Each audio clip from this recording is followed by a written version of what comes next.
अगदी कुरकुरीत, खुसखुशीत आणि मस्त जाळीदार असे हे साखरेचे अनारसे बनून तयार झालेले आहेत. नमस्कार, मी सुवर्णाच रेसिपी मराठीमध्ये तुम्हा सर्वांचं खूप मनापासून स्वागत आहे. तर आज आपण अगदी सोप्या पद्धतीने हे साखरेचे अनारसे कसे करायचे ते बघणार आहोत. चला मग रेसिपी सुरू करूयात. तर यासाठी इथे मी तांदूळ घेतलेला आहे. तर इथे मी 2 वाटी तांदूळ वापरणार आहे. तांदूळ इथे तुम्ही रेशनचा किंवा कोणताही जुना तांदूळ इथे तुम्ही वापरू शकताय. ज्या तांदळाचा भात अगदी मोकळा सडसडीत होतो असा जुना तांदूळ इथे आपल्याला वापरायचा आहे. कोणताही नवीन तांदूळ, इंद्रायणी तांदूळ किंवा ज्या तांदळाचा भात चिकट होतो असा तांदूळ अनारसे करण्यासाठी अजिबात वापरायचा नाही. अनारसे बिघडू शकतात. तर हा तांदूळ आपल्याला स्वच्छ असा 3 ते 4 पाण्याने धुवून घ्यायचा आहे. तर इथे मी रेशनचा तांदूळ वापरला होता, त्याच्यामुळे 3 ते 4 पाण्याने स्वच्छ असा तांदूळ धुवून घेतला. आता याच्यामध्ये पाणी घालायचं आहे आणि हा तांदूळ आपल्याला 3 दिवस भिजण्यासाठी ठेवून द्यायचा आहे.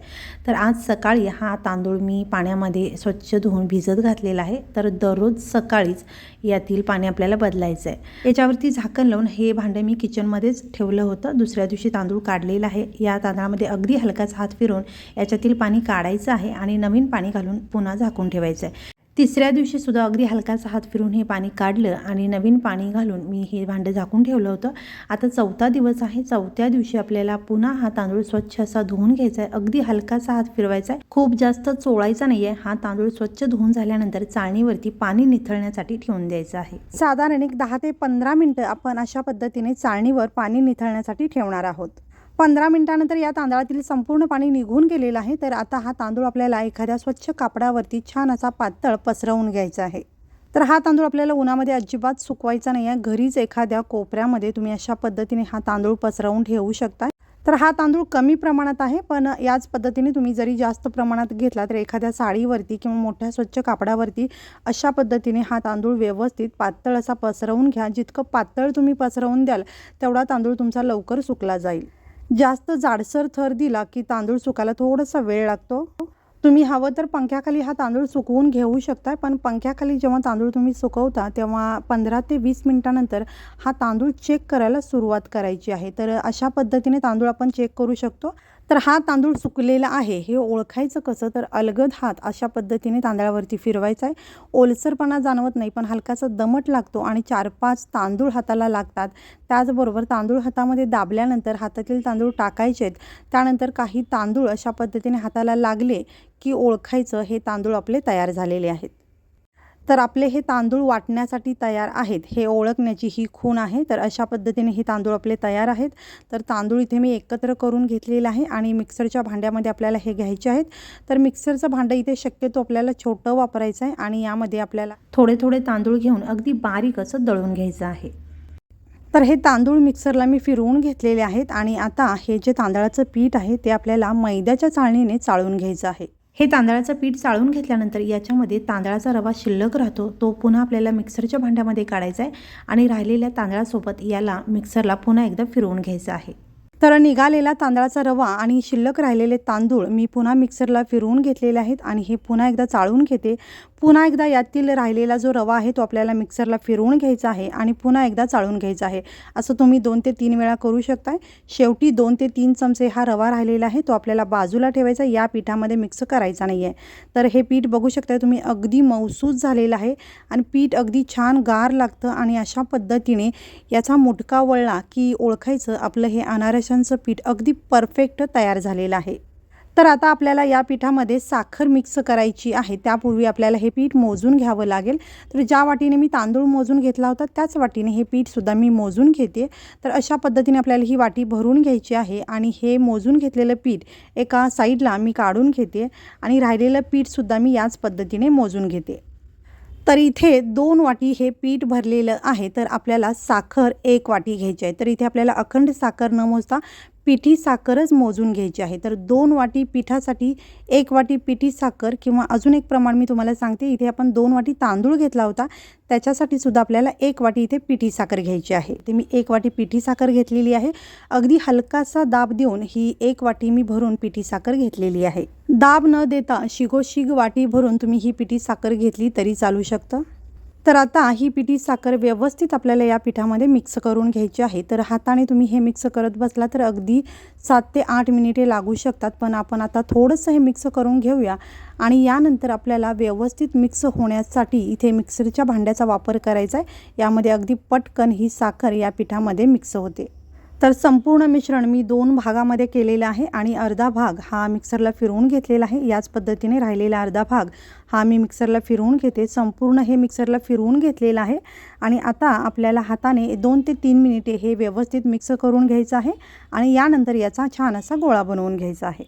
तर इथे या सगळ्या मिश्रणाचे अनारसे जर तुम्ही एकाच वेळेला बनवणार असाल तर तुम्ही इथे एकच गोळा बनवून ठेवला तरी चालू शकतं, पण तुम्ही जर हे मिश्रण जास्त प्रमाणात बनवत असाल आणि तुम्हाला लागेल तसं हे पीठ घ्यायचं असेल तर अशा पद्धतीने तुम्ही याचे गोळे बनवून ठेवला तर तुम्ही गरजेनुसार याच्यातील 1 किंवा 2 गोळे काढून अनारसे हवे तेव्हा बनवू शकता। तर आता हे बनवलेले गोळे आपल्याला एखाद्या अशा डब्यामध्ये ठेवून द्यायचे आहेत।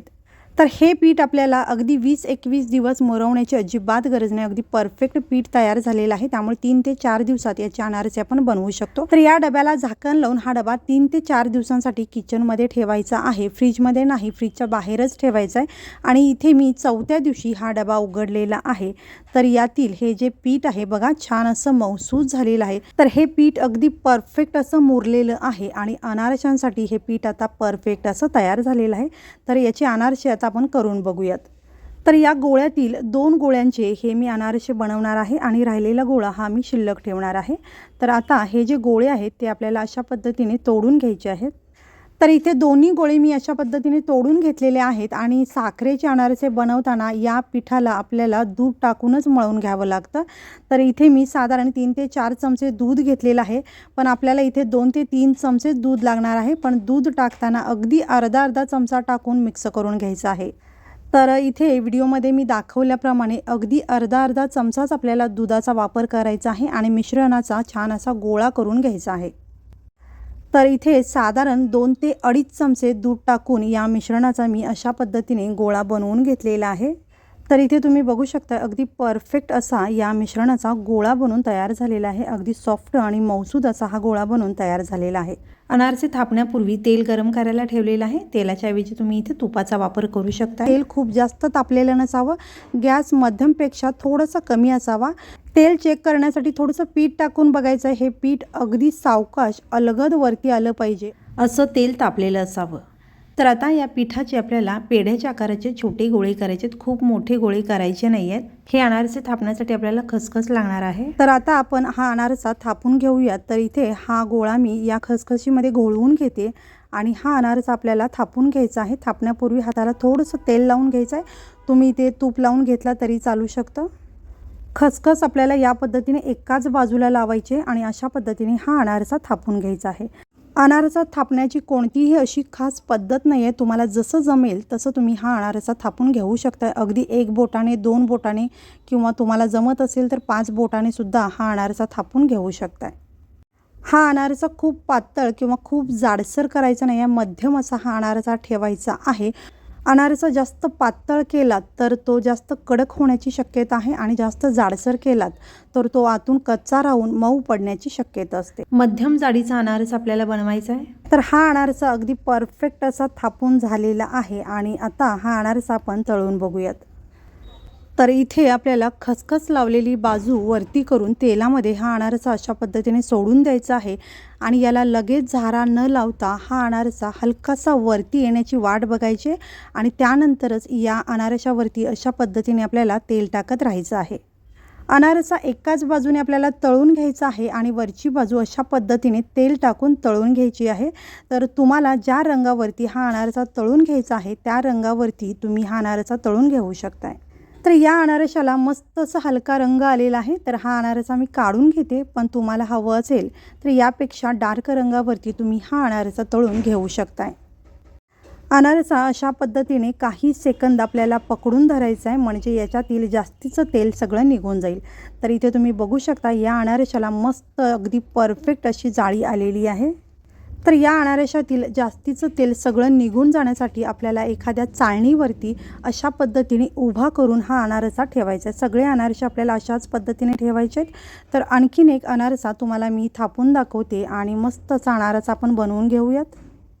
तर इथे खसखशीमध्ये घोळवून हा अनारसा मी थापून घेतलेला आहे आणि या अनारसाची जाडी तुम्हाला मी दाखवते जवळून, तुम्ही बघू शकताय.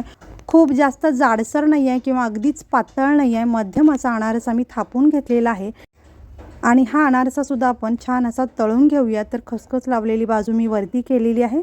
अनारसा हलकासा वरती आलेला आहे आणि आता या अनारशावरती आपल्याला तेल टाकत राहायचं आहे आणि वरची बाजू मस्त हव्या त्या रंगावरती तळून घ्यायची आहे. तर हा अनारसा बघू शकता तुम्ही, अगदी मस्त टम्म फुगलेला आहे, मस्त याला जाळी आलेली आहे आणि अगदी छान रंग आलेला आहे. तर हा अनारसासुद्धा मी काढून घेते.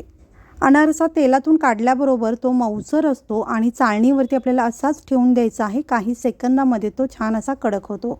तर इथे तुम्ही बघू शकता सगळे अनारसे मस्त असे जाळीदार झालेले आहेत, अगदी मस्त पोकळ झालेले आहेत आणि अतिशय कुरकुरीत आणि खुसखुशीत असे हे अनारसे बनून तयार झालेले आहेत.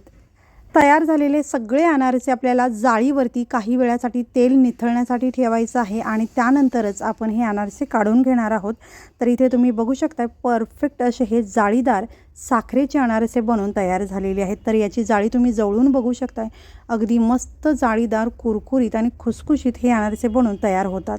तर या पद्धतीने अगदी परफेक्ट असे हे साखरेचे अनारसे जरूर बनवून बघा आणि तुम्हाला जर हा व्हिडिओ आवडला असेल तर व्हिडिओला लाईक, शेअर आणि चॅनलला सबस्क्राईब करा आणि हा व्हिडिओ पाहिल्याबद्दल खूप धन्यवाद.